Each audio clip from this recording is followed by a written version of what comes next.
Hi, welcome to the tutorial on residual plot.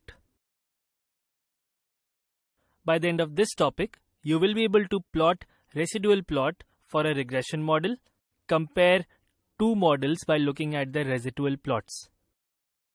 So let us now understand what do we mean by the term residual plot. The term residual means the difference between the predictions and the actuals. And a residual plot is nothing but a scatter plot of this difference. So let's calculate the residual now and observe the results on a scatter plot. To make the residual plot, we first calculate the difference between the predicted values and actual sales price in both the models. And then we store the results in the variables mean difference and the grade mean difference. We will plot the residuals using matplotlib, where the y-axis represents the residuals.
K is again used to create a list of indices for the data points.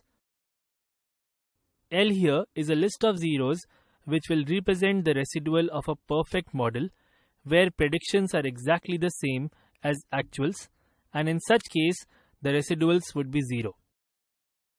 First, we plot the residual plot for the overall mean of the sale price, for which we plot the scatter plot using the plt.scatter, in which we pass the indices along x-axis, which is represented by k, and on the y-axis we put the residual for model 1.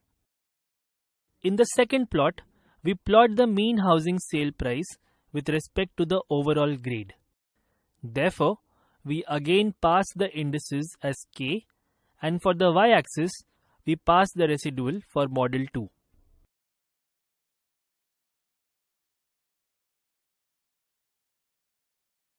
In this plot also, the green line in the middle represents the 0 line, that is, residuals for a perfect model, which would be 0. We can clearly see the difference between the two plots, and the first model has a larger spread of residuals as compared to the second model, which means that the second model is closer to the 0 line, that is, the perfect model. This verifies our assumption that mean regression based on a categorical feature will give better results. With this, we have learned how to visualize the outcome of any model and the goodness of its prediction. But so far, we have only visualized a model. You must be wondering if there is a mathematical way that gives us a quantifiable metric using which we can assess a model as well as compare it with other models?